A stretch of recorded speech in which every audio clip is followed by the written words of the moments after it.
कहानी है एक छोटे से गांव की जहां एक पुरानी हवेली थी। हवेली तो एकदम पुरानी और टूटी फूटी थी और लोग कहते थे कि रात को वहां कुछ अजीब होता है। एक रात परिवार का सबसे छोटा बेटा रोहित अचानक गायब हो गया। उसकी मां अंजलि डर गई। उसने पूरी हवेली देखी पर रोहित नहीं मिला। अंजलि ने सुना था कि हवेली में एक चुड़ैल रहती है, पर उसने कभी ध्यान नहीं दिया। अब उसका दिल जोर से धड़क रहा था और हर आवाज से वो डर रही थी। वो धीरे धीरे उस पुराने कमरे की तरफ गई जहां लोग कहते थे कि चुड़ैल रहती है। जैसे ही उसने दरवाजा खोला, एक ठंडी हवा आई और अंजलि ने देखा कि रोहित वहां बेहोश पड़ा है। अंजलि ने उसे उठाने की कोशिश की, पर तभी एक परछाई उसके सामने आ गई।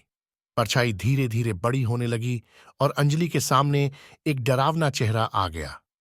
चुड़ैल की आंखें लाल थीं और उसका चेहरा बहुत ही खराब था।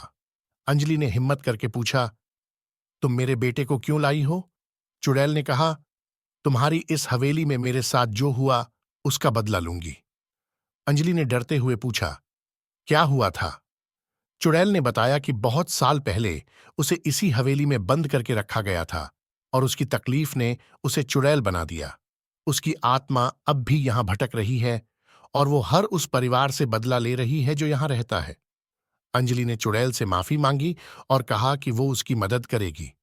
चुड़ैल थोड़ी नरम पड़ी और कहा कि अगर अंजलि उसका सच सबको बताए तो उसकी आत्मा को शांति मिल सकती है। अंजलि ने चुड़ैल की बात मानी और सबको पूरी कहानी बता दी।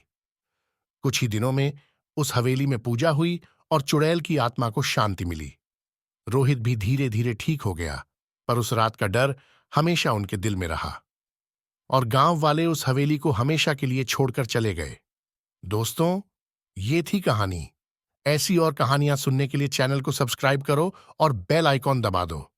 अगली बार फिर मिलेंगे एक और डरावनी कहानी के साथ।